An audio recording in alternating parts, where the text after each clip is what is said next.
Thanks for let's check in on the social media side of things now, and Jane is at the touchscreen. Hey, Jane. Hi, Carl. Well, you've got to have a little bit of fun on election day, election night, election day. So let's have a look what people have been having to say on social media today. We'll check in with the Premier first. Mike Baird sent out a tweet this afternoon. I love elections in New South Wales. Of course he does. He's about to win one. Barbecues, cupcake sales, jumping castles, to all the volunteers, whatever your politics, thanks for your hard work. Flip Pryor has chimed in. No barbecues where she is. Have a look at this. This is literally the only sausage at my voting booth in Redfern. I feel ripped off. Hashtag democracy sausage. Hashtag NSW votes. Now, you might want to avert... Yeah, there's no... Look, it's a cute and cuddly dog if you're into that sort of thing. Yeah. Now, you might want to avert your eyes for this picture, unless you're really into budgie smugglers. Simon Currar, the one photo you'll always see when Australia votes. The guy in his budgie smugglers. He's got, you probably can't read it there. It says North Bondi on the back of those, so we know it's not Tony Abbott because he would be voting in Manly. Because he's in Melbourne. He's in witness protection. They sent him into state. Well, you're certainly not in witness protection, Albert. I'll get there in a minute.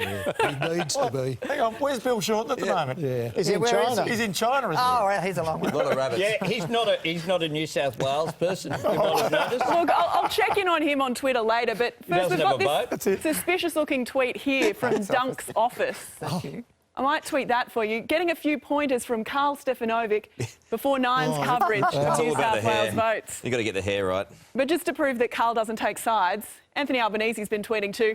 That Carl Stefanovic is a friendly dude. Smiley face. Good. Hashtag NSW votes. Now, you can get involved. Just use that NSW votes hashtag.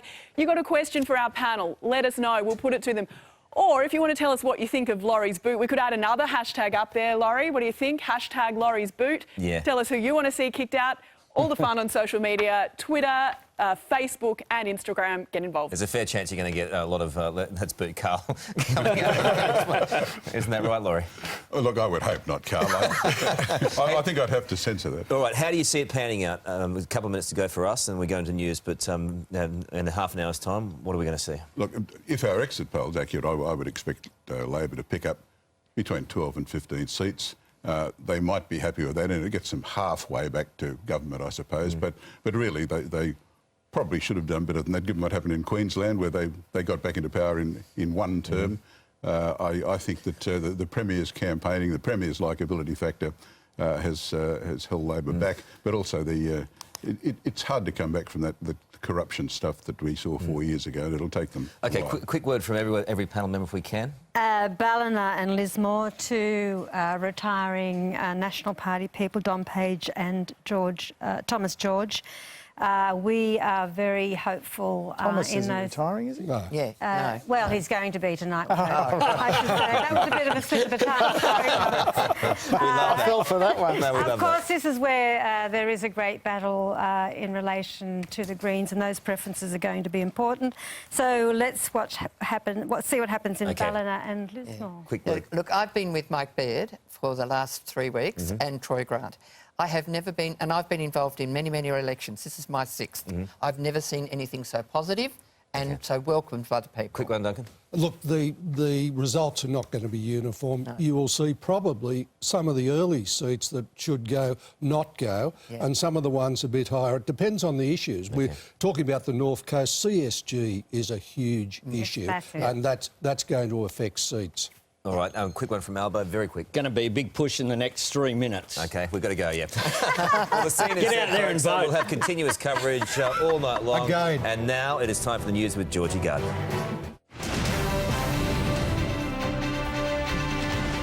Tonight's race to the finish. Mike Baird and Luke Foley make their last-minute pitch to voters. Key battlegrounds, the seats to watch as an exclusive poll reveals the likely winners. Out of control, dozens of crews battle a fierce factory fire at Smithfield. Super Saturday, a record number of Sydney properties go under the hammer. And calling it quits, Michael Clarke announces his retirement from one-day international cricket. This is 9 News with Georgie Gardner. Good evening. Premier Mike Baird is on track to retain control of New South Wales with an overwhelming majority. That's according to an exclusive 9 Galaxy exit poll. But the coalition does look set to suffer, with Labor predicted to gain as many as 15 seats, a major turnaround after the annihilation of 4 years ago. With popularity on his side, the Premier walked headfirst into the biggest challenge of his career. Slept well, slept well. With a hug for his dad and a kiss from his mum, Mike Baird cast his vote. How's that feel? Well, that's one.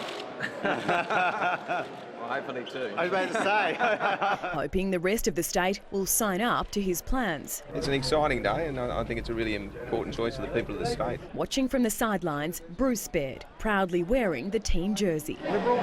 Sometimes Admin give me advice that hasn't been accepted all that well. He told me he didn't want any more negative news. Election day for both leaders started early, hitting breakfast TV for that last-minute pitch. Well, we have a positive plan to keep the electricity network in public hands for the public good. For too long, New South Wales accepted second best. Well, we think we deserve the best, and we want to make a great state even greater. Lovely morning. Opposition leader Luke Foley needs to win a seat in the lower house. We drop 2 into the box for Labor. He and his wife Adele doing their bit to make that happen in Auburn. Who did you vote for, Adele? I voted Labor.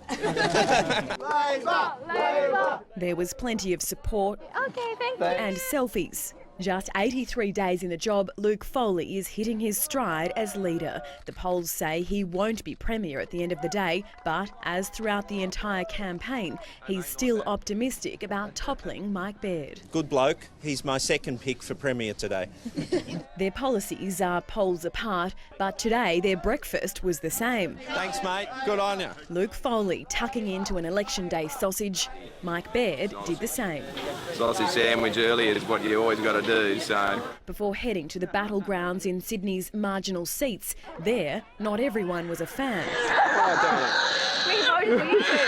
It's these places the swings and spins will decide tonight's results and the fate of Prime Minister Tony Abbott. If Mike Baird remains Premier, it stops the trend of one-term coalition governments being toppled by Labor. The result may be a slow one. More than 1 million pre-poll votes won't be included in the count until tomorrow. Well, Lizzie Pearl is at Liberal Party headquarters in the city, and Lizzie, the coalition is almost certain to retain power. Yeah, that's right, Georgie. If this Galaxy exit poll is right, it certainly appears that Mike Baird will remain the Premier of New South Wales once tonight is through. The figures, the coalition on the primary vote is ahead 46%, Labor is on 34%, and after the preferences are counted, that translates to being 55% for the coalition and 45% for Labor. There is a fairly decent swing, though, to Labor, 9% statewide, so this place is looking pretty empty at the moment. We're at Liberal HQ, but if those figures are correct, this place will certainly be partying well into the night, Georgie. Indeed. All right, Lizzie, thank you for that. Layla McKinnon joins us now from Labor's camp at Lidcombe. Layla, he's certainly the political underdog. Does Luke Foley still think he can snatch victory? Well, Georgie, he may be an underdog, but he is also one of the world's greatest optimists, perhaps by necessity.